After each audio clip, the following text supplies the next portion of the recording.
Hi friends, welcome to Alsappa channel. நம்ம இன்றைக்கி தேங்காய் எப்படி 2 வாரம் ஆனாலும் கெடாமல் நமக்கு ஃப்ரெஷ்ஷாக இருக்குந்தாங்க இன்றைக்கி பார்க்க போகிறோம். எப்போவுமே நம்ம தேங்காவை உடைச்சிட்டு பாதி தேங்காய் யூஸ் பண்ணிட்டு பாதி தேங்காய் ஃப்ரிட்ஜில் வைப்போங்க. செகண்ட் டைம் எடுக்கும்போது நமக்கு ஓடோடே கலண்டு வந்து ஒரு மாதிரி எண்ணெய் பிசுக்காக இருக்கும். ஆனால் இதே மெத்தடில் நீங்கள் யூஸ் பண்ணி பார்த்தீங்கன்னாக்கா இன்றைக்கி உடைச்சி துருவின தேங்காய் மாதிரி 2 வாரம் ஆனாலும் இருக்குங்க. 2 தேங்காய் உடைச்சி எடுத்து துருவி எடுத்துட்டு ஒரு பாக்ஸில் போட்டு மூடி ஃப்ரீசரில் எடுத்து வச்சுக்கிடலாம். நமக்கு எப்போ தேவைப்படுதோ அப்போ 5 நிமிஷத்துக்கு முன்னாடி எடுத்து தேங்காய் வெளியில் வச்சுட்டா போதுங்க. நமக்கு ஃப்ரீசர்லேருந்து எடுக்கும்போது கட்டியாக தான் இருக்கும்.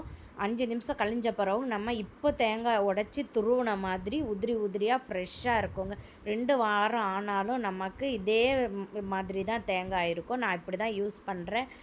நீங்களும் ஒருக்கா யூஸ் பண்ணி பாருங்கள். இந்த வீடியோ பிடிச்சிருந்துன்னா மறக்காமல் லைக் பண்ணி சப்ஸ்கிரைப் பண்ணுங்கள்.